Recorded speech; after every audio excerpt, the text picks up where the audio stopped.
शुक्लां भरधरं विष्णुं शशिवर्णं चतुर्भुजं प्रसन्नवदनं ध्यायेत् सर्वविघ्नोपशान्तये। गुरुर्ब्रह्मा गुरुर्विष्णुः गुरुर्देवो महेश्वरः गुरुः साक्षात् परं ब्रह्म तस्मै श्रीगुरवे नमः।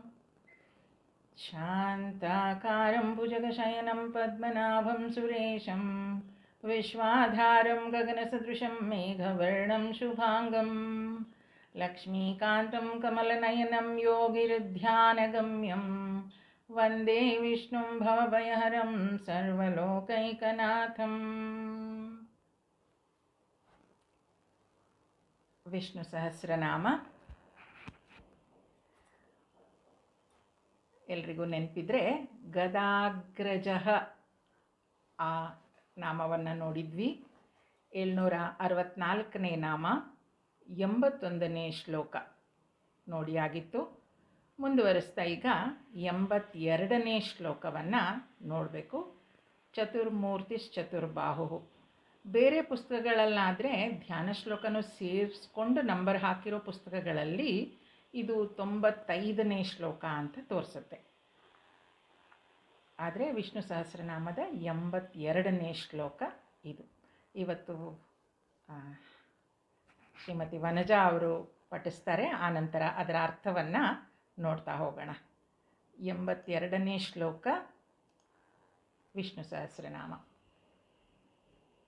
ಚತುರ್ವ್ಯೂಹಶ್ಚತುರ್ಗತಿಃ ಚತುರಾತ್ಮಾ ಚತುರ್ಭಾವಃ ಚತುರ್ವೇದ ವಿವೇಕಪಾತ್.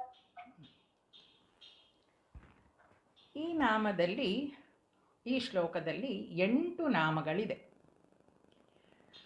ಚತುರ್ಮೂರ್ತಿ, ಚತುರ್ಬಾಹು, ಚತುರ್ವ್ಯೂಹ, ಚತುರ್ಗತಿ, ಚತುರಾತ್ಮ, ಚತುರ್ಭಾವ, ಚತುರ್ವೇದವಿತ್ ಏಕಪಾತ್.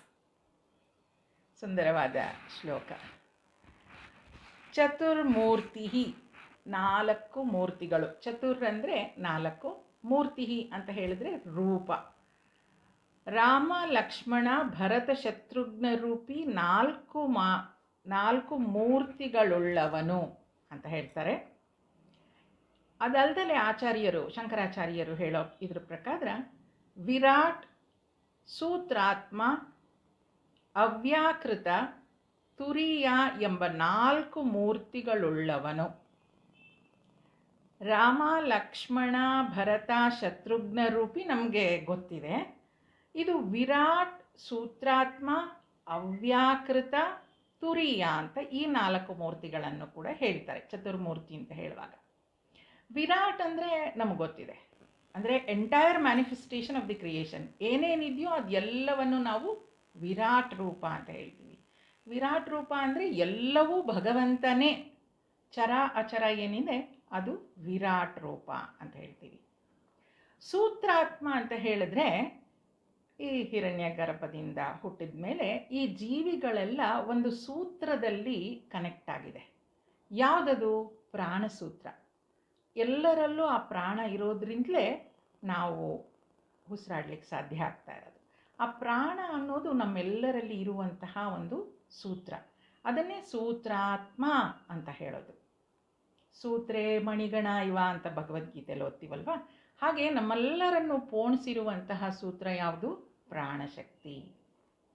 ವಿರಾಟ್ ರೂಪ ಒಂದು ಮುಖ ಆದರೆ ಸೂತ್ರಾತ್ಮ ಒಂದು ಮುಖ, ಅವ್ಯಾಕೃತ ಅಂತ ಇನ್ನೊಂದು ಮುಖವನ್ನು ಹೇಳ್ತಾರೆ.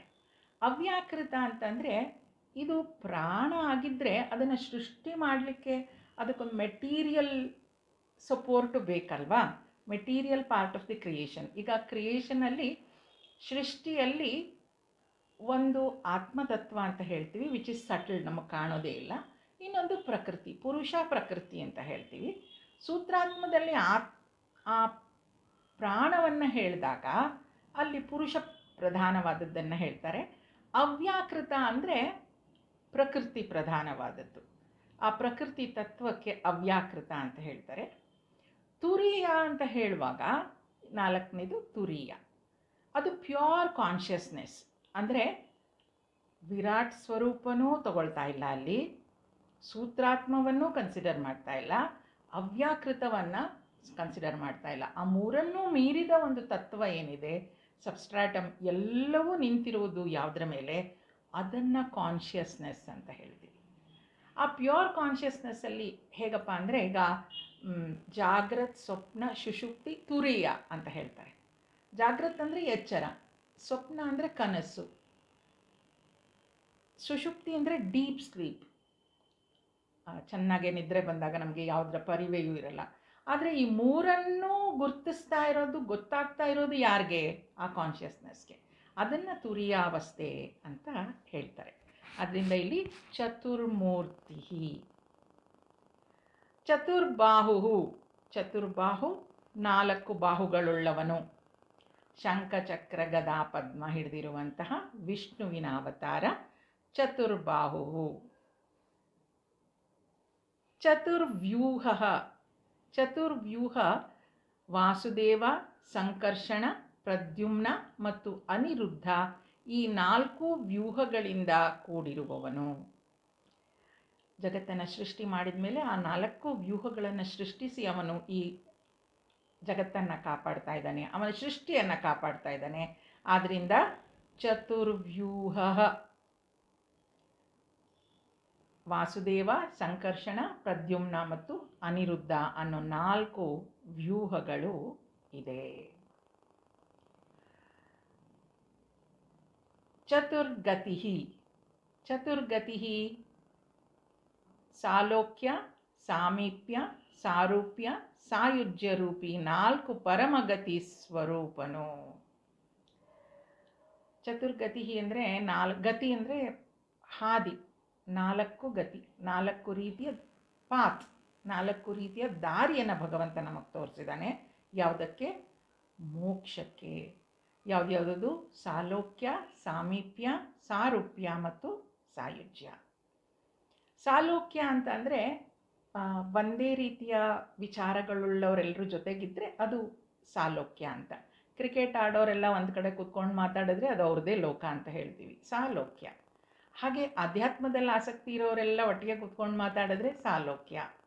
ಪಿಕ್ಚರ್ಗಳ ಬಗ್ಗೆನೇ ಮಾತಾಡಬೇಕು ಅಂತ ಕೂತ್ಕೊಂಡು ಪಿಕ್ಚರ್ ಬಗ್ಗೆ ಮಾತಾಡೋರೆಲ್ಲ ಒಂದು ಕಡೆ ಕೂತ್ಕೊಂಡ್ರೆ ಅವ್ರದ್ದು ಅದೇ ಲೋಕ ಅಂತ ಹೇಳ್ತೀವಿ.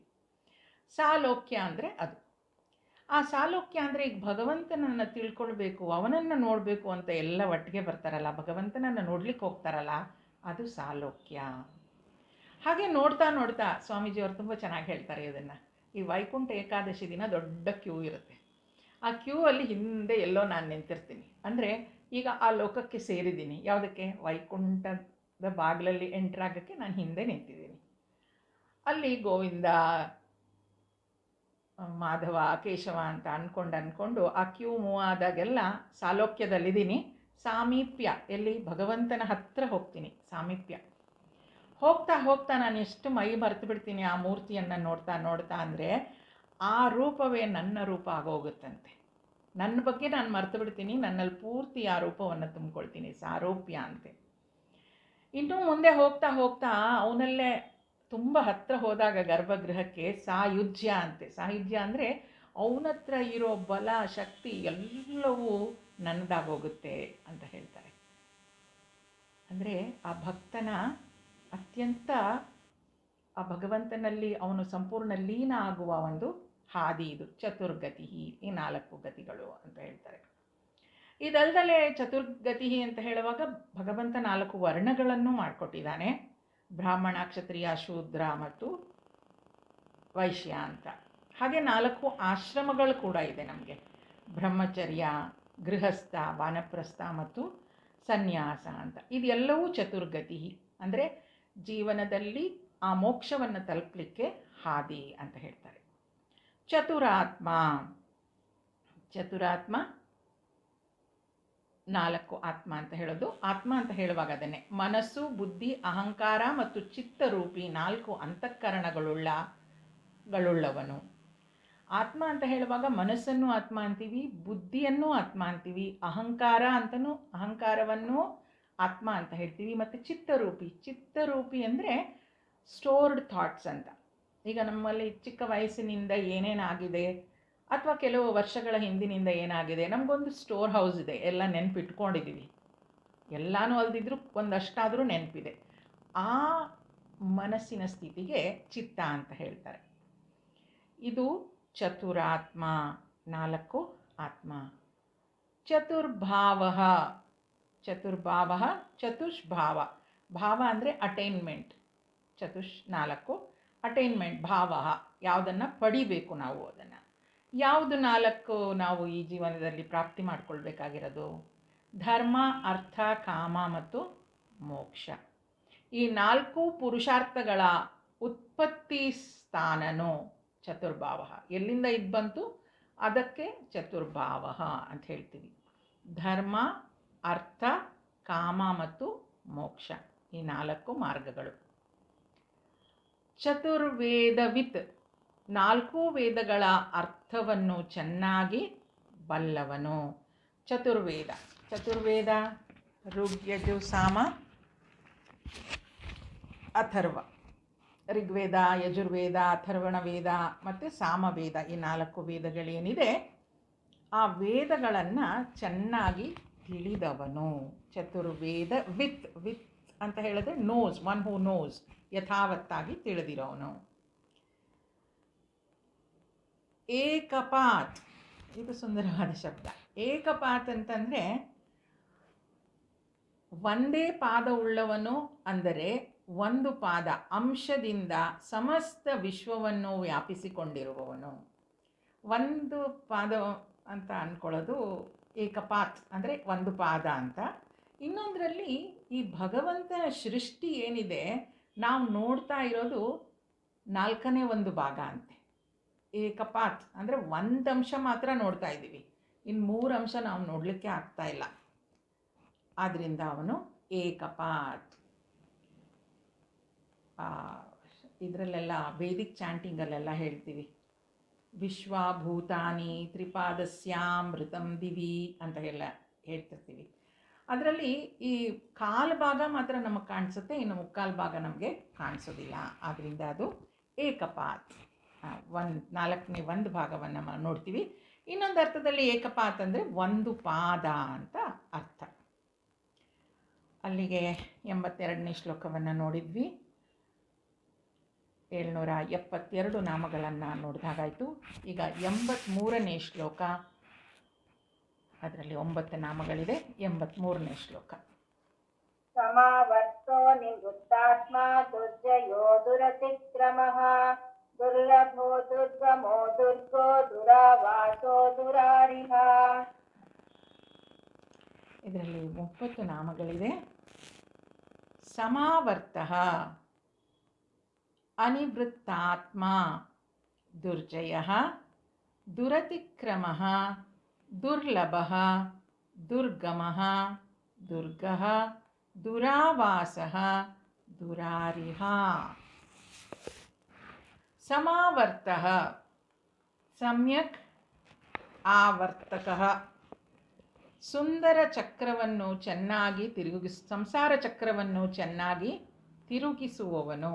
ಸಮ್ಯಕ್ ಆವರ್ತಕ. ಆವರ್ತಕ ಅಂದರೆ ತಿರುಗಿಸೋದು ಅಂತ, ಮತ್ತೆ ಮತ್ತೆ ಬರ್ತಾ ಇದೆ ಅಂತ.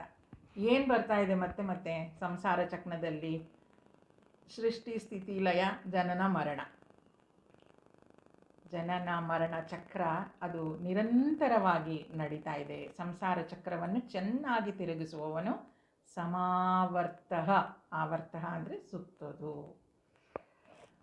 ಅನಿವೃತ್ತಾತ್ಮ,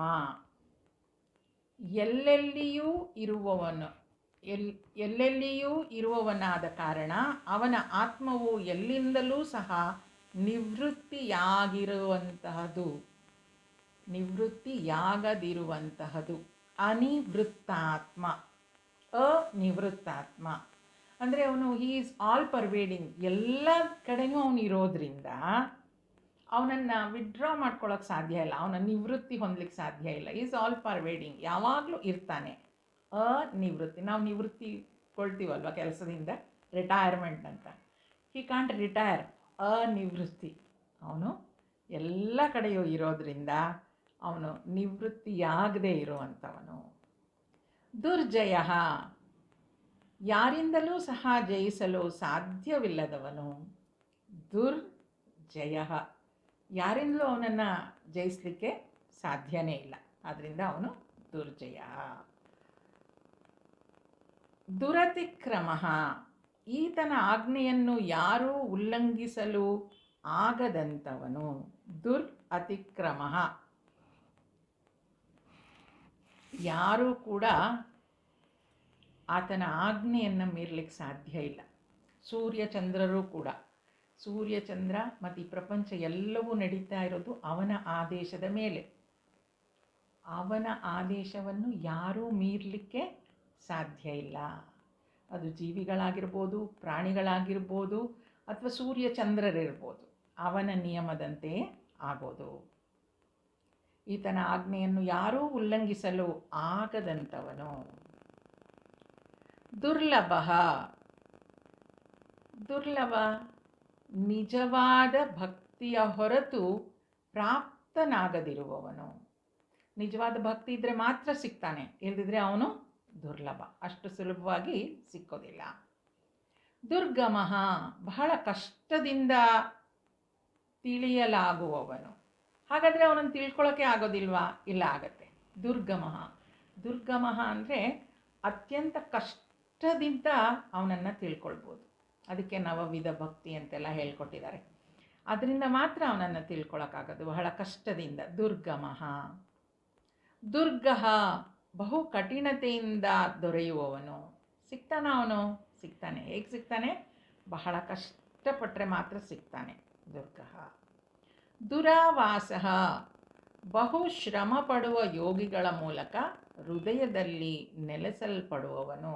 ದುರ ಅಂತ ಹೇಳುವಾಗ ಇದು ಕಷ್ಟ ಅಂತ ತಿಳ್ಕೊಂಬಿಡ್ಬೇಕಿಲ್ಲಿ. ಎಲ್ಲಿ ದುರ್ಜಯ, ದುರತಿಕ್ರಮ, ದುರ್ಲಭ, ದುರ್ಗಃ, ದುರ್ಗಮ, ದುರ್ಗ, ಇದೆಲ್ಲ ಏನಂದರೆ ಕಷ್ಟ ಅಂತಲೇ ಅಷ್ಟು ಅರ್ಥ ಮಾಡಿಕೊಂಡ್ರೆ ಆಯಿತು. ದುರಾವಾಸ ಅಂದರೆ ದುರಾವಾಸ, ಕಷ್ಟದಿಂದ ವಾಸ ಮಾಡ್ತಾನೆ ಅವನು. ಡಿಫಿಕಲ್ಟ್. ಹೇಗೆ? ಎಲ್ಲಿ ದುರಾವಾಸ? ಬಹುಶ್ರಮ ಪಡುವ ಯೋಗಿಗಳ ಮೂಲಕ ಹೃದಯದಲ್ಲಿ ನೆಲೆಸುವವನು. ಯಾರು ಶ್ರಮ ಪಡ್ತಾರೋ ಅವರ ಹೃದಯದಲ್ಲಿ ಮಾತ್ರ ಅವನು ವಾಸ ಮಾಡ್ತಾನಂತೆ. ದುರಾವಾಸ, ವಾಸ ಅಂದರೆ ವಾಸಿಸೋದು. ಎಲ್ಲಿ ವಾಸಿಸ್ತಾನೆ? ಅವರ ಹೃದಯದಲ್ಲಿ. ದುರಾರಿಹ, ದುಷ್ಟ ಮಾರ್ಗದಲ್ಲಿ ನಡೆಯುವ ದೈತ್ಯರನ್ನು ವಧಿಸುವವನು. ದುರ್ ಅಂದರೆ ಅತ್ಯಂತ ಕೆಟ್ಟ, ಕಷ್ಟ ಅವರನ್ನು ಗೆಲ್ಲಲಿಕ್ಕೆ, ಡಿಫಿಕಲ್ಟ್. ನಾನು ಹೇಳಿದ್ನಲ್ಲ, ದುರ್ ಅಂದರೆ ಕಷ್ಟ ಅಂತ. ದುರ ಅರಿಹ, ದುರ ಅಂದರೆ ಕಷ್ಟ ಕೊಡುವಂತಹ ಎಷ್ಟು ಕಠಿಣ ಅಸುರರಿರ್ತಾರೆ. ಅರಿ ಅಂತ ಅಂದರೆ ಡಿಮನ್ಸ್, ಈವಲ್ಸ್, ರಾಕ್ಷಸರು, ಅಸುರರು. ಅವರನ್ನು ಕಿಲ್ಡ್. ದುರ್ ಅರಿಹ ಅಂತ. ದುರಾರಿಹ, ದುಷ್ಟ ಮಾರ್ಗದಲ್ಲಿ ನಡೆಯುವ ದೈತ್ಯರನ್ನು ವಧಿಸುವವನು, ಅವರನ್ನೆಲ್ಲ ಸಂಹಾರ ಮಾಡುವವನು. ಅಲ್ಲಿಗೆ 83ನೇ ಶ್ಲೋಕವನ್ನು ನೋಡಿದ್ವಿ. ಈಗ 84ನೇ ಶ್ಲೋಕ. ಶುಭಾಂಗೋ ಲೋಕಸಾರಂಗ ಸ್ತುತಂತು ಸ್ತಂತು ವರ್ಧನಃ ಇಂದ್ರಕರ್ಮ ಮಹಾಕರ್ಮ ಕೃತಕರ್ಮ ಕೃತಾಗಮಃ. ಶುಭಾಂಗ, ಇದರಲ್ಲಿ 8 ನಾಮಗಳಿದೆ. ಶುಭಾಂಗ,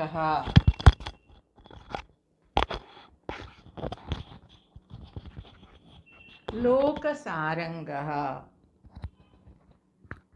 ಸುತಂತುಃ, ತಂತುವರ್ಧನಃ, ಇಂದ್ರಕರ್ಮ, ಮಹಾಕರ್ಮ, ಕೃತಕರ್ಮ, ಕೃತಾಗಮಃ.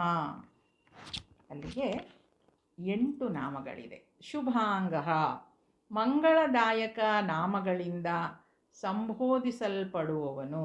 ಶುಭ ಅಂಗ. ಶುಭ ಅಂದರೆ ಸುಂದರ, ಅಂಗ ಅಂದರೆ ರೂಪವನ್ನು ಉಳ್ಳವನು.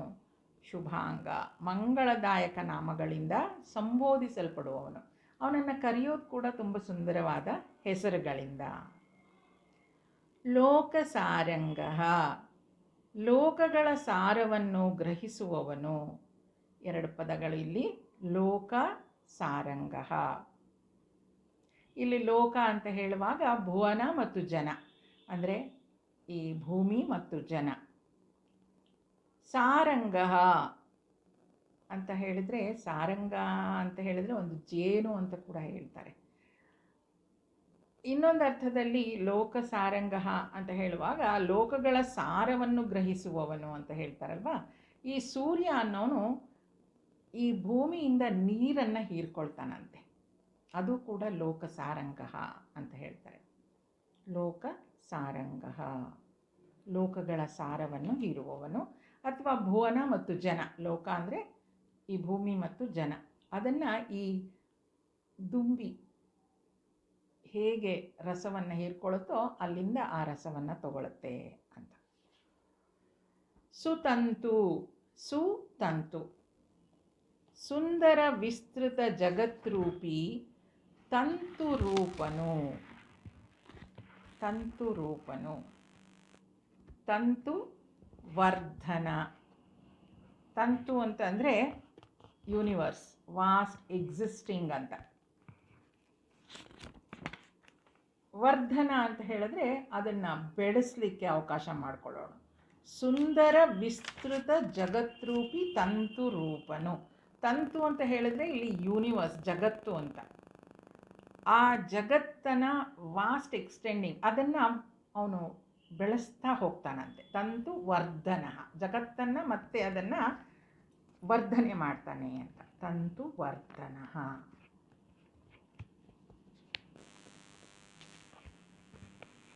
ತಂತು ವರ್ಧನ ಒಂದು ಬಿಟ್ಟೆ ಅನಿಸುತ್ತೆ. ಸುತಂತು. ಸುತಂತು. ಸುತಂತು ಅಂದರೆ ಸುಂದರ ವಿಸ್ತೃತ ಜಗತ್ರೂಪಿ. ಇದು ತಂತು ಅಂತಂದರೆ ಜಗತ್ತು ಅಂತಲೇ ತಗೊಳ್ಳೋದು. ಸುತಂತು ಸುಂದರ ಯೂನಿವರ್ಸ್, ಜಗತ್ತು. ತಂತುವರ್ಧನ ಅಂತ ಅಂದರೆ ಆ ಜಗತ್ತನ್ನು, ವ್ಯಾಪಿಸಿರುವ ಜಗತ್ತನ್ನು ವೃದ್ಧಿಪಡಿಸೋದು ಅಂತ. ಮೇಲೆ ತಿಳಿಸಿದ ಜಗತ್ತು, ತಂತುವನ್ನು ವೃದ್ಧಿಪಡಿಸುವವನು. ಇಂದ್ರಕರ್ಮ. ಇಂದ್ರಕರ್ಮ, ಇಂದ್ರನಿಗೆ ಸಮಾನವಾದ ಕರ್ಮವುಳ್ಳವನು. ಇಂದ್ರ ಕರ್ಮ. ಇಂದ್ರ ಅಂತ ಹೇಳಿದ್ರೆ ಇಲ್ಲಿ ಅಷ್ಟೈಶ್ವರ್ಯ ಅಂತ. ಇಂದ್ರ ಐಶ್ವರ್ಯ. ಕರ್ಮ. ಕರ್ಮ ಅಂತ ಹೇಳಿದ್ರೆ ಕೆಲಸವನ್ನು ಮಾಡುವವನು. ಇಂದ್ರನಿಗೆ ಸಮಾನವಾದ ಕರ್ಮವನ್ನು ಮಾಡುವವನು. ಮಹಾಕರ್ಮ, ದೊಡ್ಡ ದೊಡ್ಡ ಕರ್ಮಗಳನ್ನು ಮಾಡುವವನು. ಮಹಾಕರ್ಮ ಯಾವುದಿದು? ಮಹಾಕರ್ಮ, ಗ್ರೇಟ್ ಕರ್ಮ. ಜಗತ್ತಿಗೆ ಒಳ್ಳೆಯದಾಗುವ ಕೆಲಸಗಳೇನಿದೆ ಅವೆಲ್ಲವೂ ಮಹಾಕರ್ಮ.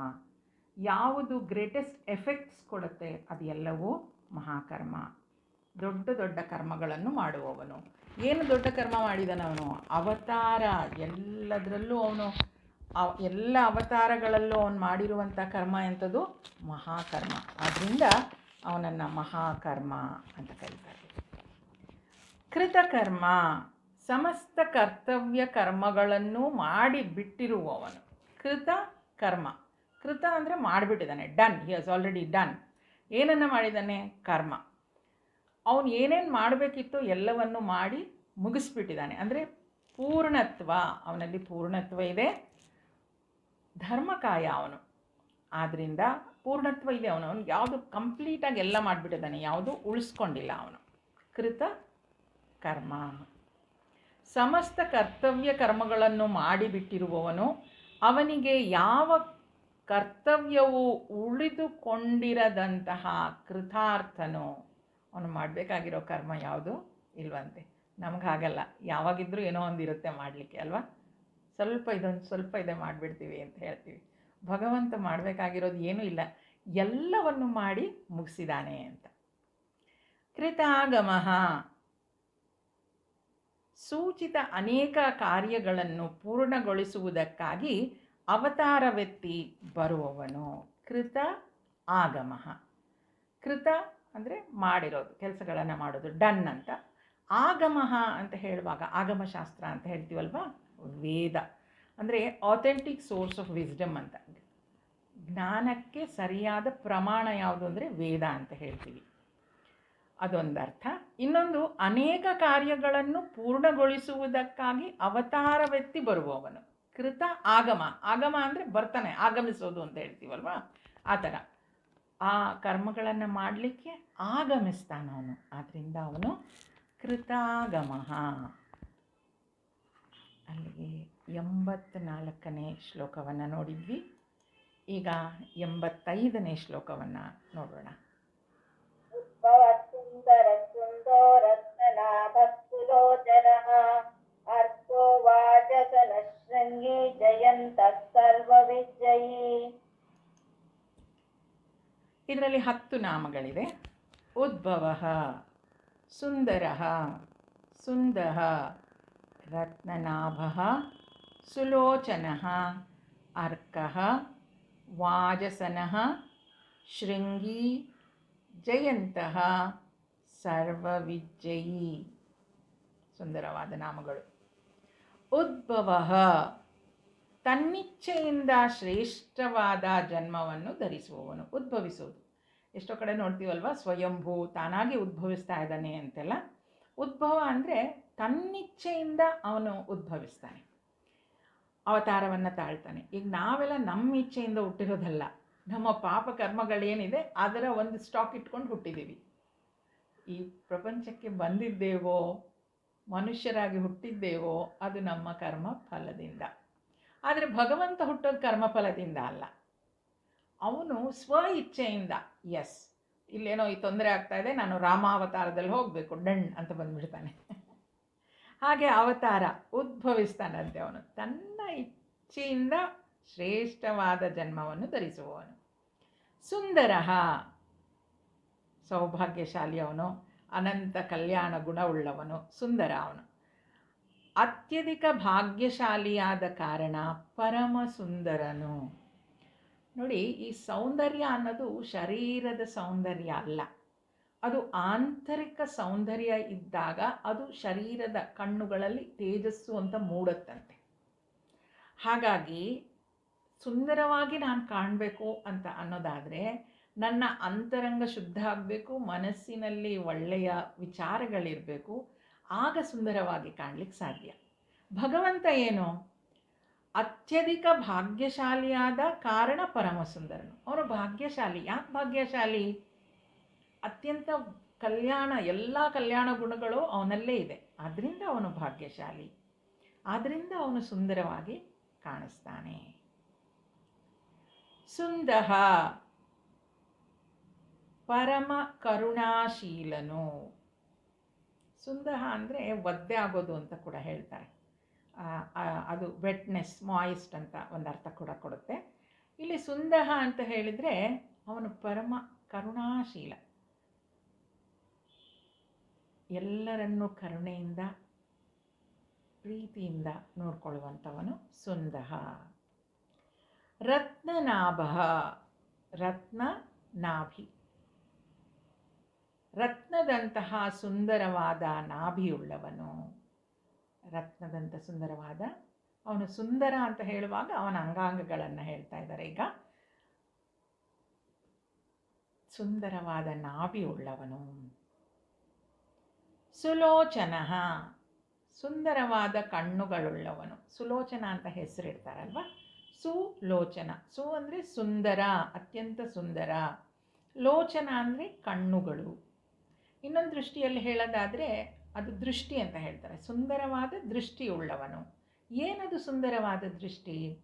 ಜ್ಞಾನ ದೃಷ್ಟಿ, ಜ್ಞಾನಚಕ್ಷು ಅಂತ ಹೇಳ್ತೀವಿ. ಅದು ಸುಂದರವಾದ ದೃಷ್ಟಿ, ಅದಕ್ಕೆ ಸುಲೋಚನ. ಅರ್ಕಃ, ಬ್ರಹ್ಮಾದಿ ಪೂಜ್ಯ ಪುರುಷರಿಗೂ ಪೂಜ್ಯನು. ಯಾರನ್ನ ಪೂಜ್ಯರು ಪೂಜಿಸ್ತಾರೋ, ಸಾಮಾನ್ಯ ಜನರು ಪೂಜಿಸ್ತಾರೆ, ಅದು ಬೇರೆ ವಿಷಯ, ಆದರೆ ಪೂಜ್ಯರು ಕೂಡ ಪೂಜಿಸ್ತಾರೋ ಅಂಥವನಿಗೆ ಅರ್ಕಃ. ಬ್ರಹ್ಮಾದಿ ಪೂಜ್ಯ ಪುರುಷರಿಗೂ ಪೂಜ್ಯನು ಅಂದರೆ ದೇವತೆಗಳಿಗಿಂತ ಅತ್ಯುತ್ತಮ ಸ್ಥಾನದಲ್ಲಿರುವಂಥವನು, ಪೂಜೆಗೆ ಅರ್ಹನಾದವನು, ಪೂಜ್ಯನು ಅರ್ಕಃ. ವಾಜಸನಃ, ಯಾಚಿಸುವವರಿಗೆ ಅನ್ನವನ್ನು ಕೊಡುವವನು. ವಾಜಸನಃ, ವಾಜ ಅಂತ ಅಂದರೆ ಅನ್ನ ಅಂತ ಶಬ್ದ, ಅನ್ನಂ. ಸನ ಅಂದರೆ ದದಾತಿ, ದದಾತಿ ಅಂದರೆ ಕೊಡುವವನು, ವಾಜಸನ ಅನ್ನದಾನ ಮಾಡುವನು. ವಾಜಸ್ರವಶ ಅಂತ ನಾವು ಕೇಳಿದ್ವಿ, ವಾಜಸ್ರವತ ಅಂತೆಲ್ಲ ಕಠೋಪನಿಷತ್ ನೋಡುವಾಗಲ ಏನ. ಆದರೆ ವಾಜಸನ ಆ ಅನ್ನವನ್ನು ದಾನ ಮಾಡುವವನು, ಒನ್ ಹೂ ಗ್ರ್ಯಾಂಡ್ಸ್ ಫುಡ್, ಎಲ್ಲರಿಗೂ ಯಾರು ಕೇಳ್ತಾರೆ ಅವರಿಗೆ ಅನ್ನವನ್ನು ಕೊಡುವವನು, ಯಾಚಿಸುವವರಿಗೆ ಅನ್ನವನ್ನು ಕೊಡುವವನು. ಶೃಂಗಿ, ಪ್ರಳಯ ಕಾಲದಲ್ಲಿ ಕೋಡುಗಳುಳ್ಳ ಮತ್ಸ್ಯ ವಿಶೇಷ ರೂಪವನ್ನು ಧರಿಸುವವನು. ಶೃಂಗಿ ಅಂತಂದರೆ ಕೊಂಬಿರೋ ಅಂಥದ್ದು ಅಂತ. ಮತ್ಸ್ಯ ಅವತಾರದಲ್ಲಿ ಅವನಿಗೆ ಒಂದು ವಿಶೇಷ ಕೊಂಬಿತ್ತು ಅಂತ ಹೇಳ್ತಾರೆ. ಅದಕ್ಕೆ ಶೃಂಗಿ. ಯಾರಿಗೆ ಆ ಶೃಂಗ ಇರುತ್ತೋ ಅವನು ಶೃಂಗಿ.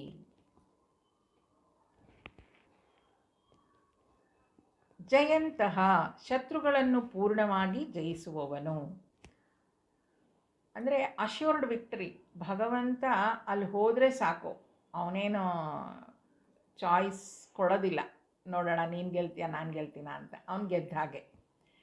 ಜಯಂತಹ, ಶತ್ರುಗಳನ್ನು ಪೂರ್ಣವಾಗಿ ಜಯಿಸುವವನು. ಸರ್ವವಿಜ್ಜಯಿ, ಸರ್ವಜ್ಞ ಅಂದರೆ ಎಲ್ಲವನ್ನು ಬಲ್ಲವನು ಮತ್ತು ಎಲ್ಲರನ್ನು ಜಯಿಸುವವನು. ಸರ್ವವಿಜ್ಜಯಿ, ಸರ್ವ ಅಂದರೆ ಎಲ್ಲ, ವಿಜ್ಜಯಿ ಅಂದರೆ ಜಯಿಸಿರುವವನು, ಎಲ್ಲವನ್ನು ಜಯಿಸಿರುವವನು. ಏನದು ಎಲ್ಲವನ್ನು ಜಯಿಸಿರುವವನು? ಆಂತರಿಕವಾಗಿ ಆಗಲಿ ಬಹಿರಂಗವಾಗಲಿ. ಸರ್ವ ವಿತ್ ಜಯ, ಸರ್ವ ಎಲ್ಲ, ವಿತ್ ಎಲ್ಲ ಕಡೆಯೂ, ಎಲ್ಲವನ್ನು, ಎವ್ರಿಥಿಂಗ್. ಸರ್ವ ವಿತ್ ಜಯ ಅಂತ ಹೇಳುವಾಗ ಸರ್ವ ಅಂದರೆ ಎಲ್ಲ, ವಿತ್ ಅಂದರೆ ಎಲ್ಲ ಗೊತ್ತಿರೋವನು, ಯಥಾವತ್ ತಿಳ್ಕೊಂಡಿದ್ದಾನೆ ಅಂತೀವಲ್ವ, ಬ್ರಹ್ಮವಿತ್ ಅಂತ ಹೇಳುವಾಗ ಆ ಥರ. ವಿತ್ ಅಂದರೆ ಎಲ್ಲವನ್ನು ತಿಳ್ಕೊಂಡಿರೋವನು. ಜಯಿ, ವಿಕ್ಟೋರಿಯಸ್, ಜಯಿಸಿದ್ದಾನೆ. ಏನು ಗೊತ್ತಿದೆ ಅವನಿಗೆ? ಪಾಸ್ಟ್, ಪ್ರೆಸೆಂಟ್ ಆ್ಯಂಡ್ ಫ್ಯೂಚರ್, ಹಿಂದೆ ಆಗಿದ್ದು, ಇವತ್ತಾಗೋದು, ಮುಂದೆ ಆಗೋದು ಎಲ್ಲವೂ ಅವನಿಗೆ ಗೊತ್ತಿದೆ. ಆದ್ದರಿಂದ ಅವನು ಸರ್ವ ವಿತ್ ಜಯಿ, ಅದು ಎಲ್ಲವನ್ನು ಜಯಿಸಿರುವವನು. ಅಲ್ಲಿಗೆ 85ನೇ ಶ್ಲೋಕ ಆಗತ್ತೆ. 86ನೇ ಶ್ಲೋಕವನ್ನು ನೋಡೋಣ. ಸುವರ್ಣಬಿಂದುರಕ್ಷೋಭ್ಯ ಸರ್ವವಾಗೀಶ್ವರೇಶ್ವರಃ ಮಹಾಹೃದೋ ಮಹಾಗರ್ತೋ ಮಹಾಭೂತೋ ಮಹಾನಿಧಿ. ಇದರಲ್ಲಿ 7 ನಾಮಗಳಿದೆ.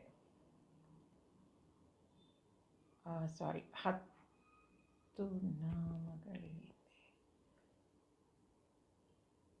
ಓಕೆ, 7 ನಾಮಗಳಿದೆ.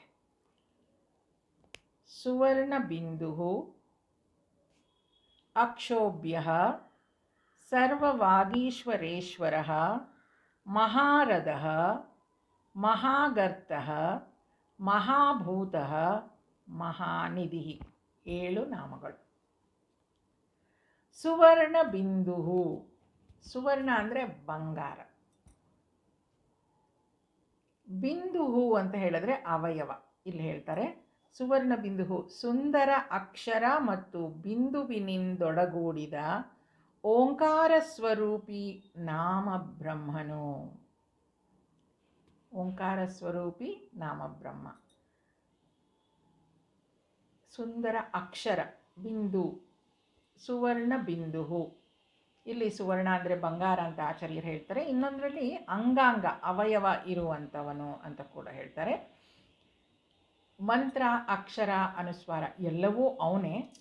ಈ ಬಿಂದು ಅಂತ ಹೇಳುವಾಗ ಅದನ್ನು ಈ ಓಂಕಾರಕ್ಕೆ, ಓಂಕಾರ ಸ್ವರೂಪಿ ಬ್ರಹ್ಮನಿಗೂ ಹೇಳ್ತಾರೆ. ನಾವೊಂದು ಯಾವಾಗಲೂ ಶಿವನ ಸ್ತೋತ್ರವನ್ನು ಹೇಳ್ತಾ ಇದ್ವಿ. ಓಂಕಾರಂ ಬಿಂದು ಸಂಯುಕ್ತಂ ನಿತ್ಯಂ ಧ್ಯಾಯಂತಿ ಯೋಗಿನಃ. ಓಂಕಾರಂ ಬಿಂದು ಸಂಯುಕ್ತಂ, ಅಲ್ಲಿ ಬಿಂದು ಅಂತ ಬರುತ್ತೆ. ಅದು ಸುವರ್ಣ ಬಿಂದು ಅಂದರೆ ಸುಂದರವಾದ ಅಕ್ಷರ, ಓಂಕಾರ ಅಂತ ತಿಳ್ಕೊಳ್ಳೋಣ. ಅಕ್ಷೋಭ್ಯ, ಯಾರಿಂದಲೂ ಸಹ ಕ್ಷೋಭೆಗೆ ಒಳಗಾಗದವನು. ಅಕ್ಷೋಭ್ಯ, ಕ್ಷೋಭ್ಯ ಅಂತಂದರೆ ಎಜಿಟೇಟೆಡ್. ಎಜಿಟೇಟೆಡ್ ಅಂದರೆ ಡಿಸ್ಟರ್ಬ್ಡ್, ಮನಸ್ಸನ್ನು ಡಿಸ್ಟರ್ಬ್ ಮಾಡ್ಕೊಳ್ಳೋದಕ್ಕೆ ಅಜಿಟೇಷನ್ ಅಂತಾರೆ ಕ್ಷೋಭ್ಯ. ಅದು ಮನಸ್ಸಿನ ತಳಮಳಕ್ಕೆ ಕ್ಷೋಭೆ ಅಂತ ಹೇಳೋದು. ಅಕ್ಷೋಭ್ಯ ಅಂದರೆ ಯಾವುದು ಅವನನ್ನು ಕ್ಷೋಭೆಗೆ ಉಂಟು ಮಾಡಲಿಕ್ಕಾಗಲ್ಲ. ರಾಗದ್ವೇಷ ಇರ್ಬೋದು ಅಥವಾ ಶತ್ರುಗಳಿರ್ಬೋದು. ಆದ್ದರಿಂದ ಅವನು ಅಕ್ಷೋಭ್ಯ. ಸರ್ವವಾಗೀಶ್ವರೇಶ್ವರ. ಸರ್ವವಾಗೀಶ್ವರ ಈಶ್ವರ. ಸಮಸ್ತ ವಾಣಿಪತಿಗಳಿಗೆ ಅಂದರೆ ಬ್ರಹ್ಮಾದಿಗಳಿಗೂ ಸಹ ಒಡೆಯನು. ಸರ್ವ ವಾಗೀಶ್ವರೈಶ್ವರ. ಸರ್ವ ಅಂದರೆ ಎಲ್ಲ. ವಾಕ್ ಈಶ್ವರ ವಾಣಿಪತಿಗಳಿಗೆ, ಶಬ್ದಪತಿಗಳಿಗೆ, ವಾಣಿಪತಿಗಳಿಗೆ ಅಂದರೆ ಬ್ರಹ್ಮಾದಿಗಳಿಗೆ ಅವನು ಒಡೆಯ. ಸರ್ವ ವಾಗ್ ಈಶ್ವರ. ಮಹಾರಥ ದಾನ ಮಾಡುವವನು. ಆನಂದಮಗ್ನರಾಗಿ ತೇಲಿ ಮುಳುಗೇಳುವಂತಹ ಪರಮಾನಂದದ ಮಹಾನ್ ಸರೋವರ ಅರ್ಥಾತ್ ಆನಂದ ಸಾಗರನು. ಮಹಾರಥ. ಮಹಾ ಅಂದರೆ ಗ್ರೇಟ್, ರಥ ಅಂದರೆ ಲೇಕ್, ಸರೋವರ. ಏನದು ಸರೋವರ? ಆನಂದ ಸರೋವರ. ಯಾರು ಅದು ಆನಂದ ಸರೋವರ? ಭಗವಂತನೇ ಒಂದು ಆನಂದ ಸರೋವರ. ಪ್ರಯತ್ನ ಮಾಡಿ ನೋಡಿ. ಆನಂದವನ್ನು ಹುಡುಕೊಂಡು ನಾವು ಎಲ್ಲೆಲ್ಲೋ ಹೋಗ್ತೀವಿ. ಎಲ್ಲಿ ಹೋದರೂ ಕೂಡ ಅದು ಸ್ವಲ್ಪ ಹೊತ್ತು ಟೆಂಪ್ರರಿ ಆನಂದ ಅಷ್ಟೇ. ಆದರೆ ಈ ಭಗವಂತನಲ್ಲಿ ಸಿಗುವ ಆನಂದ ಇದೆಯಲ್ಲ, ಅದು ಆನಂದ ಸರೋವರ, ಅಮಿತಾನಂದ ಅಂತ ಹೇಳ್ತೀವಿ. ಅದಕ್ಕೆ ಅವ್ರು ಹೇಳೋದೇನು? ಧ್ಯಾನ ಮಾಡುವವರು ಆನಂದಮಗ್ನರಾಗಿ ತೇಲಿ ಮುಳುಗೇಳುವಂತೆ ಪರಮಾನಂದದ ಮಹಾನ್ ಸರೋವರ ಅರ್ಥಾತ್ ಆನಂದ ಸಾಗರನು. ಯಾರದು ಆನಂದ ಸಾಗರ? ಭಗವಾನ್. ಆದ್ದರಿಂದ ಅವನನ್ನು ಮಹಾರಥ ಅಂತ ಕರೀತಾರೆ. ಮಹಾಗರ್ತ ಮಾಯಾರೂಪಿ ಮಹಾನ್ ಕಂದಕಕ್ಕೂ ಒಡೆಯನು. ಮಹಾ ಅಂತಂದರೆ ಗ್ರೇಟ್, ಗರ್ತ ಅಂದರೆ ಕಂದಕ ಅಂತೆ, ಪಿಟ್ಟದು. ಏನದು ಪಿಟ್ ಅಂದರೆ ಆ ಕಂದಕ ಯಾವುದು? ಮಾಯೆ. ನಾವೆಲ್ಲ ಮಾಯೆ ಒಳಗೆ ಬೀಳ್ತೀವಲ್ವ, ಅದೇ ಕಂದಕ. ಮಹಾಮಾಯಾ ದುರತ್ಯಯ ಅಂತ ಹೇಳ್ತೀವಿ. ಮಮ ಮಾಯಾ ದುರತ್ಯಯ ಅಂತ ಭಗವದ್ಗೀತೆಯಲ್ಲಿ ಹೇಳ್ತೀವಿ. ಮಮ ಮಾಯಾ ದುರತ್ಯಯ ಅಂದರೆ ಭಗವಂತನ ಮಾಯೆಯನ್ನು ಅಷ್ಟು ಸುಲಭವಾಗಿ ಯಾರೂ ಗೆಲ್ಲಲಿಕ್ಕಾಗಲ್ಲ ಅಂತ. ಅದಕ್ಕೆ ಏನಿಲ್ಲಿ ಮಹಾಗರ್ತ. ಮಹಾ ಅಂದರೆ ಗ್ರೇಟ್, ಗರ್ತ ಅಂದರೆ ಪಿಟ್ ಅಂದರೆ ಕಂದಕ. ಮಹಾರೂಪಿ ಮಹಾನ್ ಕಂದಕಕ್ಕೂ ಅವನೇ ಒಡೆಯ, ಅಂದರೆ ಆ ಮಾಯಾಪತಿ ಅವನೇ. ಮಹಾಭೂತ ತ್ರಿಕಾಲಗಳಲ್ಲಿ ಎಂದಿಗೂ ನಾಶವಾಗದಿರುವಂತಹ ಮಹಾಭೂತ ಸ್ವರೂಪನು. ಮಹಾಭೂತ. ಭೂತ ಅಂತ ಹೇಳಿದ್ರೆ ಭೂತ ಭವಿಷ್ಯ ಹೇಳ್ತೀವಲ್ವ, ಅದು ವರ್ತಮಾನ ಅಂತ. ಇನ್ನೊಂದು ಮಹಾಭೂತ ಅಂದರೆ ಎಕ್ಸಿಸ್ಟೆನ್ಸ್ ಅಂತ. ಭೂತ ಅಂದರೆ ಎಕ್ಸಿಸ್ಟ್, ಅವನು ತನ್ನನ್ನು ತಾನು ವ್ಯಕ್ತಪಡಿಸ್ಕೊಳ್ತಾನೆ. ಅದು ಅನ್ಲಿಮಿಟೆಡ್ ಫಾರ್ಮಲ್ಲಿ.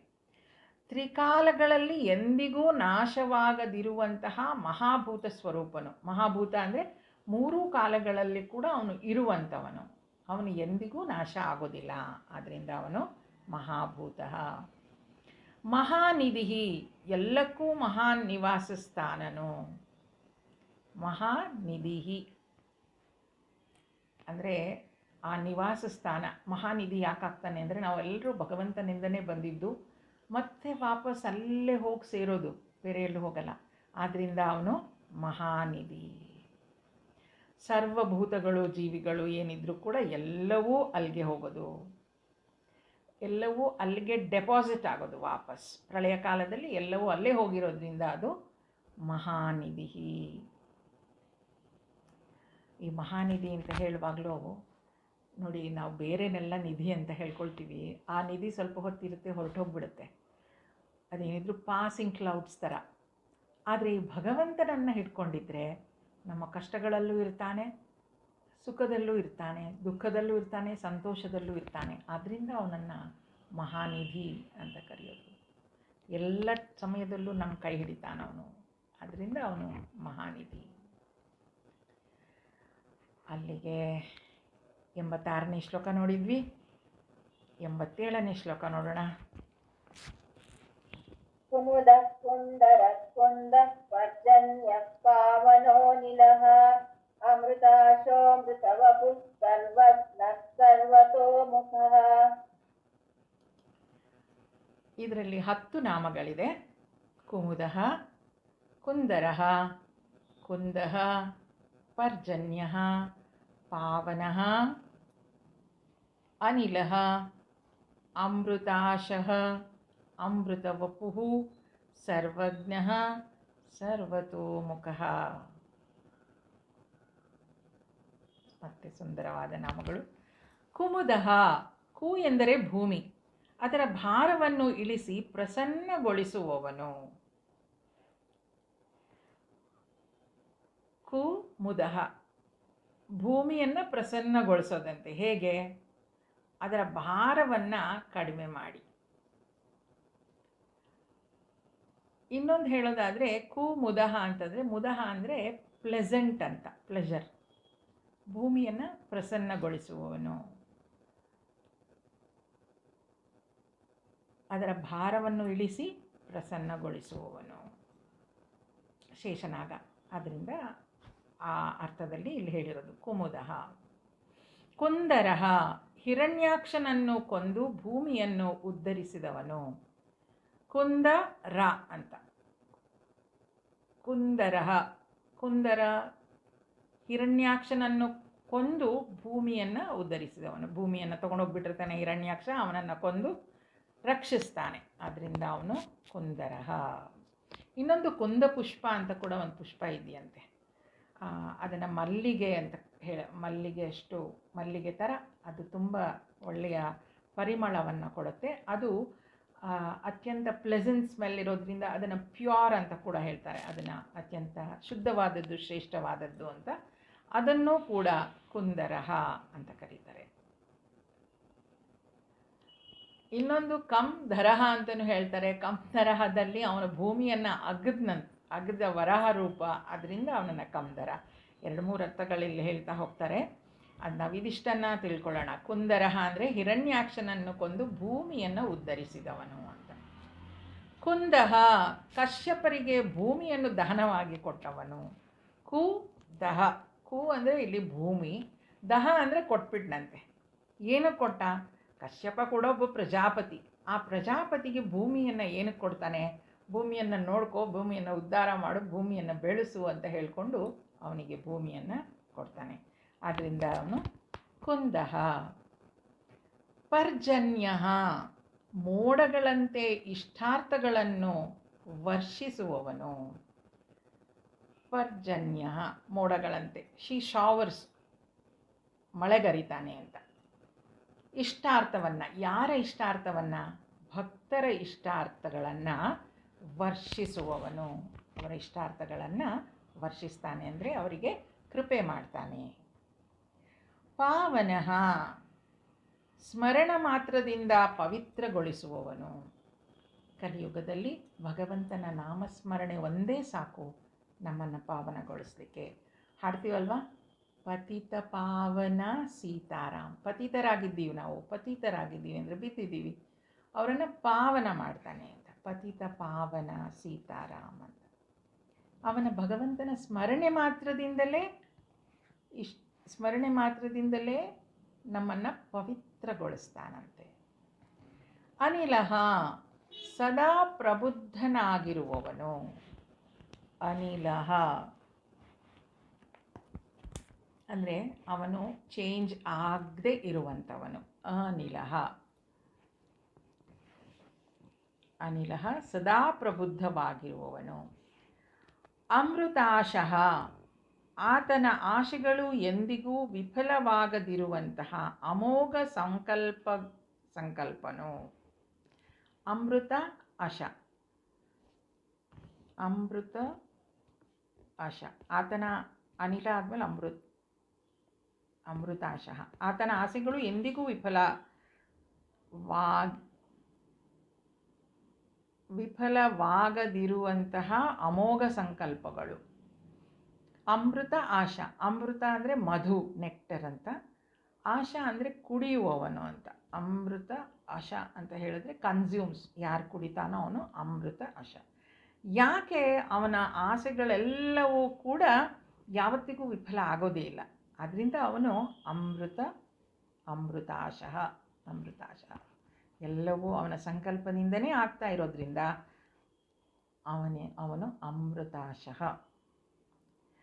ಅಮೃತ ವಪುಹು, ಎಂದೆಂದಿಗೂ ನಾಶವಾಗದಿರುವಂತಹ ಶಾಶ್ವತ ಶರೀರವುಳ್ಳವನು.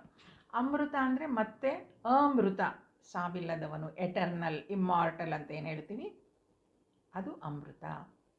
ವಪುಹು ಅಂದರೆ ರೂಪ, ಅವನು ಯಾವುದೇ ರೂಪ ಧರಿಸಿದ್ರೂ ಕೂಡ ಅಮೃತ ವಪುಹು, ಎಂದೆಂದಿಗೂ ನಾಶವಾಗದಿರುವಂತಹ ಶಾಶ್ವತ ಶರೀರವುಳ್ಳವನು. ಅವನ ರೂಪ ಎಂದು ನಾಶ ಆಗೋದೇ ಇಲ್ಲ. ಯಾಕೆ? ಅವನಿಗೆ ರೂಪನೇ ಇಲ್ಲ, ಸರ್ವವ್ಯಾಪಿಯಾಗಿರುವಂಥವನು. ಸರ್ವಜ್ಞ, ಯಾವಾಗಲೂ ಎಲ್ಲವನ್ನೂ ಬಲ್ಲವನು. ಸರ್ವಜ್ಞ, ಎಲ್ಲ ಜ್ಞಾನವನ್ನು ಹೊಂದಿರುವವನು. ಸರ್ವಜ್ಞ, ಜ್ಞಾನವನ್ನು ಹೊಂದಿರುವವನು. ಸರ್ವತೋಮುಖ, ಎಲ್ಲ ಕಡೆಗಳಲ್ಲಿಯೂ ಮುಖಗಳುಳ್ಳವನು. ಅಂದರೆ ಎಲ್ಲೆಲ್ಲಿಯೂ ಸಹ ಆತನ ಭಕ್ತರು ಭಕ್ತಿಪೂರ್ವಕವಾಗಿ ಪತ್ರ ಪುಷ್ಪಾದಿ ಏನೆಲ್ಲವನ್ನು ಅರ್ಪಿಸುವರೋ ಅದನ್ನು ಸ್ವೀಕರಿಸುವವನು. ಸರ್ವತೋಮುಖ ಅಂದರೆ ಅವನು ಎಲ್ಲ ಕಡೆ ಇದ್ದಾನೆ, ಎಲ್ಲ ದಿಕ್ಕುಗಳಲ್ಲೂ ಇದ್ದಾನೆ, ಎಲ್ಲವನ್ನು ನೋಡ್ತಾ ಇದ್ದಾನೆ. ಹಾಗಂತ ಭಕ್ತರು ಎಲ್ಲ ಕಡೆಯಿಂದ ಏನು ಅವನಿಗೆ ಅರ್ಪಿಸಿದರೂ ಕೂಡ ಅವನಿಗೆ ಸೇರತ್ತೆ. ಸರ್ವದೇವ ನಮಸ್ಕಾರ ಕೇಶವಂ ಪ್ರತಿಗಚ್ಚತಿ ಅಂತ ಹೇಳ್ತೀವಲ್ವ, ಹಾಗೆ ಅವನು ಸರ್ವತೋಮುಖ, ಎಲ್ಲ ಕಡೆ ಇದ್ದಾನೆ. ನಾವು ಎಲ್ಲಿ ನಿಂತು ಏನು ಸಮರ್ಪಿಸಿದ್ರು, ಯಾರಿಗೆ ಕೊಟ್ಟರು ಅದು ಅವನಿಗೆ ಹೋಗುತ್ತೆ. ಯಾಕಂದರೆ ಅವನು ಸರ್ವತೋಮುಖ. ಅಲ್ಲಿಗೆ 87ನೇ ಶ್ಲೋಕವನ್ನು ನೋಡಿದ್ವಿ. 88ನೇ ಶ್ಲೋಕವನ್ನು ನೋಡೋಣ.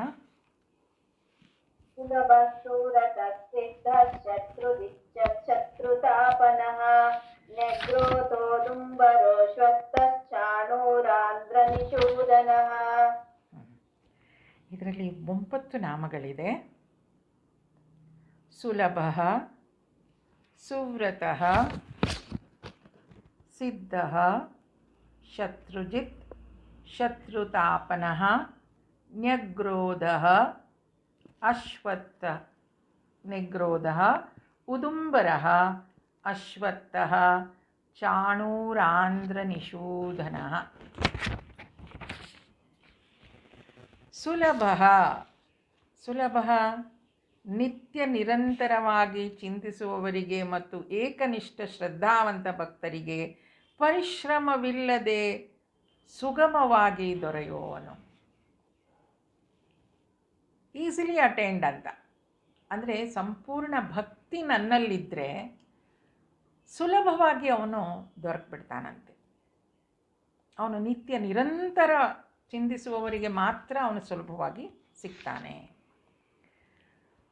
ಸುವ್ರತಃ, ಸುಂದರ ಭೋಜನ ಮಾಡುವವನು, ಅಂದರೆ ತನ್ನ ಭಕ್ತರ ಮೂಲಕ ಪ್ರೇಮಪೂರ್ವಕ ಅರ್ಪಿಸಲ್ಪಟ್ಟ ಪತ್ರ ಪುಷ್ಪಾದಿ ಸಾಮಾನ್ಯ ಭೋಜನವನ್ನೂ ಸಹ ಪರಮ ಶ್ರೇಷ್ಠವೆಂದು ತಿಳಿದುಕೊಂಡು ಸೇವಿಸುವವನು.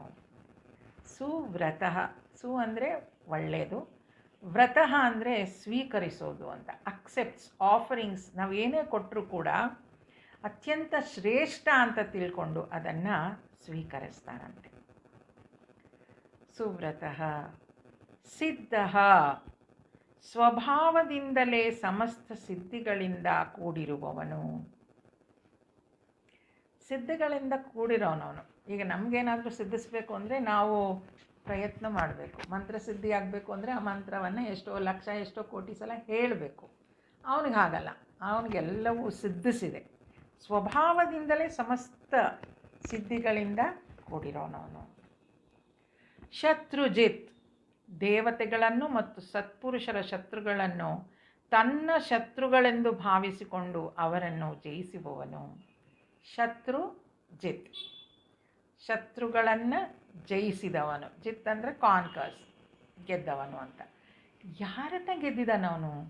ಶತ್ರುಗಳನ್ನು, ಮಹಾಶತ್ರುಗಳನ್ನು. ಯಾರಿಗೆ ಶತ್ರುಗಳು? ದೇವತೆಗಳಿಗೆ ಶತ್ರುಗಳು, ಸತ್ಪುರುಷರಿಗೆ ಶತ್ರುಗಳು. ಸತ್ಪುರುಷರಿಗೆ ಶತ್ರುಗಳು ಯಾವುದು? ಅವರ ಸಾಧನೆಯಲ್ಲಿ ಬರುವಂತಹ ಅಡಚಣೆಗಳು, ರಾಗದ್ವೇಷಗಳಿರ್ಬೋದು, ಬೇರೆ ಬೇರೆ ರೀತಿಯ ಬಂಧು ಬಾಂಧವರಿಂದ ತೊಂದರೆ ಆಗ್ಬೋದು, ಹಣಕಾಸಿನ ತೊಂದರೆ ಆಗ್ಬೋದು. ಇದೆಲ್ಲವೂ ಸಾಧನಾ ಮಾರ್ಗದಲ್ಲಿ ಶತ್ರುಗಳಾಗಿ ನಮ್ಮ ಮುಂದೆ ಬರುತ್ತಂತೆ. ಆ ಶತ್ರುಗಳನ್ನು ತನ್ನ ಶತ್ರುಗಳು ಅಂತ ತಿಳ್ಕೊಂಡು ಅವನು ಜಯಿಸ್ತಾನಂತೆ. ಅಂದರೆ ಎಲ್ಲರನ್ನೂ ತನ್ನವರು ಅಂತ ಅಂದ್ಕೊಳ್ಳುವಂತಹ ಭಗವಂತ ಶತ್ರುಜಿತ್. ಶತ್ರುತಾಪನಃ, ಶತ್ರುಗಳಿಗೆ ತಾಪವನ್ನುಂಟು ಮಾಡುವವನು. ಶತ್ರುತಾಪನಃ, ಈ ಶತ್ರುಗಳು ಏನೇನು ತೊಂದರೆ ಕೊಡ್ತಾ ಇರ್ತಾರಲ್ಲ ಅವರಿಗೆ ಅವನು ತೊಂದರೆ ಕೊಡೋದು.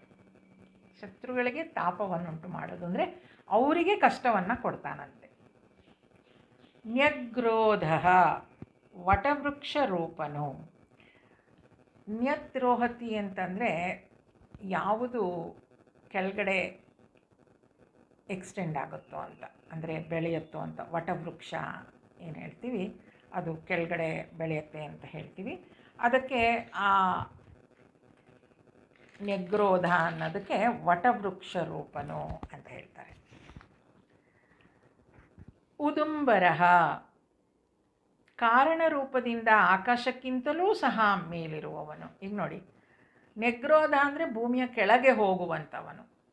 ಭೂಮಿಯ ಕೆಳಗೆ ಅವನು ಹೋಗ್ತಾ ಇದ್ದಾನೆ. ಭೂಮಿಯ ಕೆಳಗೆ ಅವನು ಹೋಗ್ತಾ ಇದ್ದಾನೆ. ಹಾಗಂತ ಬರೀ ಅಲ್ಲೇ ಹೋಗ್ತಾ ಇಲ್ಲ. ಉದುಂಬರಃ ಅಂತ ಹೇಳಿದ್ರೆ ಆಕಾಶಕ್ಕಿಂತಲೂ ಮೇಲೆ ಹೋಗ್ತಾ ಇದ್ದಾನೆ ಅಂತ.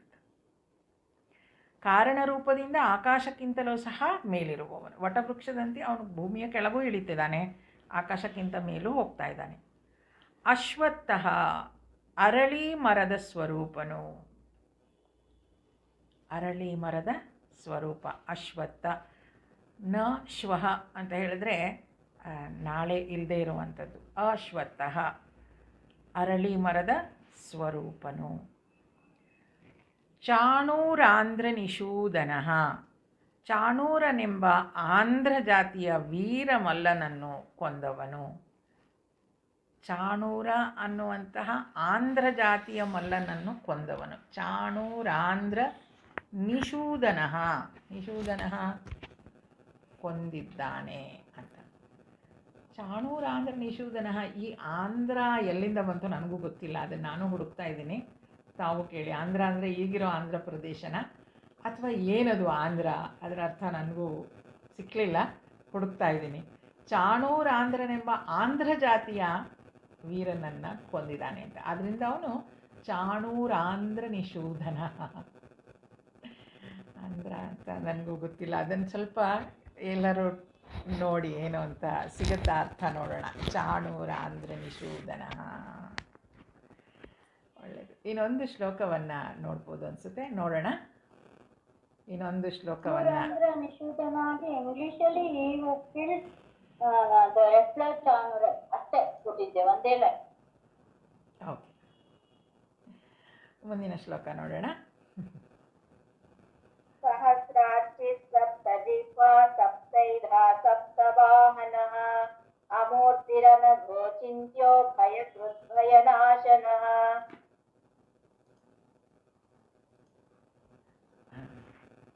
ಇದರಲ್ಲಿ 9 ನಾಮಗಳಿದೆ. ಸಹಸ್ರಾರ್ಚಿ, ಸಪ್ತಜಿಹ್ವಾ, ಸಪ್ತೈಧಾಃ, ಸಪ್ತವಾಹನಃ, ಅಮೂರ್ತಿಃ, ಅನಘಃ, ಅಚಿಂತ್ಯಃ, ಭಯಕೃತ್, ಭಯನಾಶನಃ ಅಂತ 9 ನಾಮಗಳಿದೆ. ಸಹಸ್ರಾರ್ಚಿ, ಅನಂತ ಕಿರಣಗಳುಳ್ಳವನು. ಸಹಸ್ರ ಅಂದರೆ ಇನ್ಯೂಮರಬಲ್, ಸಹಸ್ರ, ಸಾವಿರಕ್ಕೂ ಹೆಚ್ಚು. ಸಹಸ್ರಾರ್ಚಿ ಅಂದರೆ ಆ ಇನ್ಯೂಮರಬಲ್ ಕಿರಣಗಳುಳ್ಳವನು. ಸೂರ್ಯನ ಕಿರಣಗಳು ಎಣಿಸ್ಲಿಕ್ಕಾಗದೇ ಇರುವಷ್ಟು ಸಹಸ್ರಾರ್ಚಿ ಅಂತ. ಸಪ್ತಜಿಹ್ವಾ, ಸಪ್ತಜಿಹ್ವಾ ಅಂದರೆ 7 ನಾಲಿಗೆಗಳಿರುವಂಥದ್ದು. ಜಿಹ್ವಾ ಅಂದರೆ ನಾಲಿಗೆ. ಯಾರಿಗಿದೆ? ಅದು ಅಗ್ನಿಗಿರುವಂಥದ್ದು. 7 ನಾಲಿಗೆಗಳು ಅಗ್ನಿಗೆ. ಅದರ ಹೆಸರನ್ನು ಕೂಡ ಹೇಳ್ತಾರೆ. ಕಾಲಿ, ಕರಾಲಿ, ಮನೋಜವ, ಸುಲೋಹಿತ, ಸುಧೂಮ್ರವರ್ಣ, ಸ್ಫುಲಿಂಗಿನಿ, ಈ ರೀತಿಯ, ಮತ್ತು ವಿಶ್ವರುಚಿ, ಈ ರೀತಿಯ 7 ನಾಲಿಗೆಗಳಿದೆಯಂತೆ ಅಗ್ನಿಗೆ. ಅದರ ಹೆಸರನ್ನು ಕೂಡ ಹೇಳ್ತಾರೆ, ಸಪ್ತಜಿಹ್ವಾ. ಕಾಲಿ ಕರಾಲಿ ಮನೋಜವ ಸುಲೋಹಿತ ಸುಧೂಮ್ರವರ್ಣ ಸ್ಫುಲಿಂಗಿನಿ ಮತ್ತು ವಿಶ್ವರುಚಿ ಎಂಬ ಈ 7 ನಾಲಿಗೆಗಳುಳ್ಳ ಅಗ್ನಿಸ್ವರೂಪನು. ಸಪ್ತೈಧಾಹ 7 ಜ್ವಾಲೆಗಳುಳ್ಳ ಅಗ್ನಿಸ್ವರೂಪನು. ಇಲ್ಲಿ ಅಗ್ನಿಯ ಬಗ್ಗೆನೇ ಹೇಳ್ತಾ ಇದ್ದಾರೆಲ್ಲ, ಆದ್ದರಿಂದ ಇಲ್ಲಿ 7 ಜ್ವಾಲೆಗಳುಳ್ಳ ಅಗ್ನಿಸ್ವರೂಪನು. ಸಪ್ತವಾಹನ 7 ಕುದುರೆಗಳುಳ್ಳ ಸೂರ್ಯರೂಪನು. ಬೆಳಕನ್ನು ಕೊಡುವಂಥದ್ದು ಅಗ್ನಿ ಮತ್ತು ಸೂರ್ಯ. ಸಪ್ತವಾಹನ, ಸಪ್ತ ಅಂದರೆ 7, ವಾಹನ ಅಂತ ಹೇಳಿದ್ರೆ ಚಾರಿಯಟ್, ಅದನ್ನು ಸಪ್ತವಾಹನ ಯಾರು? ಸೂರ್ಯರೂಪನು. 7 ಕುದುರೆಗಳುಳ್ಳ ವಾಹನ ಯಾರ್ದಿದೆ? ಸೂರ್ಯರೂಪನು, ಸಪ್ತವಾಹನ. ಅಮೂರ್ತಿ ಮೂರ್ತಿರಹಿತ ನಿರಾಕಾರನು. He is void of all solid forms. ಅವನಿಗೆ ಮೂರ್ತಿ ಹೀಗೆ ಇರುತ್ತೆ ಅಂತ ಹೇಳಲಿಕ್ಕೆ ಬರಲ್ಲ. ಅವನಿಗೆ ಅರೂಪ ಅಂತ ಹೇಳ್ತೀವಲ್ವ, ಹಾಗೆ ಅವನು ಅಮೂರ್ತಿ, ರೂಪ ಇಲ್ಲದೆ ಇರೋವನು. ಅನಗಹ ಎಲ್ಲ ರೀತಿಯಿಂದ ಪಾಪಗಳಿಲ್ಲದವನು.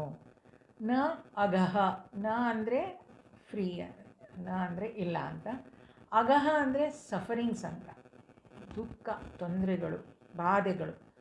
ಅನಘ, ಅನಘ ಅಂತ ಹೆಸರು ಕೂಡ ಇಡ್ತಾರೆ, ಅಂದರೆ ದುಃಖನೇ ಇಲ್ಲದೆ ಇರುವಂಥದ್ದು, ಎಲ್ಲ ರೀತಿಯಿಂದ ಪಾಪಗಳಿಲ್ಲದವನು, ಅಂದರೆ ಸಫರಿಂಗ್ಸ್ ಇಲ್ಲದೆ ಇರೋವನು. ಅಚಿಂತ್ಯ ಯಾವುದೇ ಪ್ರಕಾರದ ಚಿಂತನೆಗೂ ಬಾರದಿರುವವನು. ಅವನ ಬಗ್ಗೆ ನಾವು ಚಿಂತಿಸಬೇಕು ಅಂತ ಹೇಳಿದ್ರೆ ಒಂದು ರೂಪ ಇರಬೇಕು, ಇಲ್ಲ ವಸ್ತು ಇರಬೇಕು, ಆಕಾರ ಇರಬೇಕು. ಅದು ಯಾವುದು ಇಲ್ಲದೆ ಇರೋದ್ರಿಂದ ಅವನ ಬಗ್ಗೆ ಚಿಂತಿಸೋದೇ ಕಷ್ಟ. ನಾವು ಏನಾದರೂ ಚಿಂತಿಸಬೇಕು ಅಂದರೆ ನಾವು ವಸ್ತುವನ್ನು ನೋಡಿರಬೇಕು, ಇಲ್ಲ ಜಾಗವನ್ನು ನೋಡಿರಬೇಕು, ಇಲ್ಲ ಅವ್ರ ಬಗ್ಗೆ ಏನಾದರೂ ಗೊತ್ತಿರಬೇಕು, ಆವಾಗ ಚಿಂತೆ ಮಾಡಲಿಕ್ಕೆ ಸಾಧ್ಯ. ಆದರೆ ಈ ಭಗವಂತ ಯಾವುದೇ ಪ್ರಕಾರದ ಚಿಂತನೆಗೆ ಸಿಗದವನು, ಅದನ್ನು ಅವನ ಬಗ್ಗೆ ತಿಳ್ಕೊಳ್ಳೋದೇ ತುಂಬ ಕಷ್ಟ ಅನ್ನೋದಕ್ಕೆ. ಒನ್ ಹೂ ಈಸ್ ಅನ್ಥಿಂಕಬಲ್ ಅಂತ ಹೇಳ್ತಾರೆ. ಭಯಕೃತ್ ದುಷ್ಟರಿಗೆ ಭಯಭೀತಿಯನ್ನುಂಟು ಮಾಡುವವನು. ಭಯ ಕೃತ್, ಕೃತ್ ಅಂದರೆ ಮಾಡುವವನು. ತಪ್ಪು ದಾರಿ ಯಾರು ಹಿಡಿದಿರ್ತಾರೋ ಅವರಿಗೆ ಭಯವನ್ನು ಹುಟ್ಟಿಸ್ತಾನಂತೆ. ನೋಡಿ, ನಮಗೆ ಇದು ಸುಂದರವಾದ ಒಂದು ಮಾತಿದು, ಭಯಕೃತ್. ಈಗ ಎಷ್ಟೋ ಸಲ ನಾವು ಹೇಳ್ಕೊಳ್ತೀವಿ, ನಮಗೆ ಸರಿ ಯಾವುದು ತಪ್ಪು ಯಾವುದು ಅಂತ ಹೇಗೆ ಗೊತ್ತಾಗುತ್ತೆ? ಯಾರಾದರೂ ಹೇಳಿದ್ರೆ ಅಲ್ವ ನಮಗೆ ಗೊತ್ತಾಗೋದು ಅಂತ. ಯಾರು ಹೇಳಬೇಕಾಗಿಲ್ಲ. ಈ ಭಗವಂತನೇ ದುಷ್ಟರಿಗೆ ಭಯಭೀತಿಯನ್ನುಂಟು ಮಾಡುವವನು ಭಯಕೃತ್. ನಾವು ತಪ್ಪು ದಾರಿಲಿ ಹೋಗ್ತಿದ್ದೀವ, ನಮ್ಮಲ್ಲೊಂದು ಅಳುಕು ಹುಟ್ಟಿಸ್ತಾನೆ. ಸೂಕ್ಷ್ಮವಾಗಿ ನಾವು ಗಮನಿಸ್ಕೊಂಡ್ರೆ ನಮಗೆ ಗೊತ್ತಾಗುತ್ತೆ, ಯಾಕೋ ಇವತ್ತು ಈ ಕೆಲಸ ಮಾಡ್ತಾಯಿದ್ದೀನಿ ಅಂದರೆ ಭಯ ಆಗ್ತಾಯಿದೆ ಅಂತ ಹೇಳಿದ್ರೆ ಆ ದಾರಿ ನಂದು ಸರಿಗಿಲ್ಲ ಅಂತ. ಭಯಕೃತ್ ದುಷ್ಟರಿಗೆ ಭಯಭೀತಿಯನ್ನುಂಟು ಮಾಡುವವನು. ಯಾರು ಧರ್ಮದ ವಿರುದ್ಧ ಕೆಲಸಗಳನ್ನು ಮಾಡ್ತಾರೋ, ಧರ್ಮದ ವಿರುದ್ಧವಾದ ಕೆಲಸಗಳನ್ನು ಮಾಡಲಿಕ್ಕೆ ಹೋಗ್ತಾರೋ ಅವರಿಗೆ ಭಯವನ್ನು ಹುಟ್ಟಿಸುವವನು. ಭಯನಾಶನಃ ಸ್ಮರಣೆ ಮಾಡುವವರ ಮತ್ತು ಸತ್ಪುರುಷರ ಭಯವನ್ನು ನಾಶ ಮಾಡುವವನು. ಸ್ಮರಣೆ ಮಾಡುವವರ, ಯಾರು ಭಗವಂತನ ನಾಮಸ್ಮರಣೆ ಮಾಡ್ತಾರೋ ಅವರ ಭಯವನ್ನು ಅವನು ನಾಶ ಮಾಡ್ತಾನೆ. ಬರೀ ಅವರನ್ನು ನೆನೆಸ್ಕೊಂಡ್ರೆ ಸಾಕಂತೆ ಸತ್ಪುರುಷರು, ಆ ಭಗವಂತನನ್ನು ಸ್ಮರಣೆ ಮಾಡಿದರೆ ಸಾಕು, ಅವರ ಭಯವನ್ನು ಅವನು ನಾಶ ಮಾಡ್ತಾನೆ. ಭಯವನ್ನು ನಾಶ ಮಾಡ್ತಾನೆ ಅಂತ ಹೇಳ್ತಾ ಇರುವಾಗ ಪಾಂಡುಪುತ್ರರೆಲ್ಲ ಕೃಷ್ಣನ ಕಡೆ ನೋಡ್ತಾರೆ. ನಮ್ಮಲ್ಲಿದ್ದ ಭಯವನ್ನು ನಾಶ ಮಾಡಿದವನು ಇವನೇ ಅಲ್ವಾ ಅಂತ ಅವನ ಕಡೆ ಒಮ್ಮೆ ಪ್ರೀತಿಯ ನೋಟವನ್ನು ಬೀರಿ ಎಲ್ಲರೂ ಅವನಿಗೆ ಕೈ ಮುಗಿತಾರಂತೆ. ಭಯನಾಶನಃ, ಪಾಂಡವರ ಭಯವನ್ನು ಅಂದು ನಾಶ ಮಾಡ್ದ. ಇಂದು ನಾವು ಅವನನ್ನು ಸ್ಮರಣೆ ಮಾಡಿ ನಮ್ಮ ಭಯವನ್ನು ನಾಶ ಮಾಡಿಕೊಳ್ಳೋಣ. ಮುಂದುವರಿಸ್ತೇನೆ ಮುಂದಿನ ವಾರ. ಸರ್ವೇ ಭವಂತು ಸುಖಿನಃ, ಸರ್ವೇ ಸಂತು ನಿರಾಮಯಾಃ, सर्वे भद्राणि पश्यन्तु मा कश्चित् दुःखभाग् भवेत्। असतो मा सद्गमय तमसो मा ज्योतिर्गमय मृत्योर्मा अमृतङ्गमय। ॐ शान्ति शान्ति शान्तिः। हरिः ॐ श्रीगुरुभ्यो नमः। हरिः ॐ।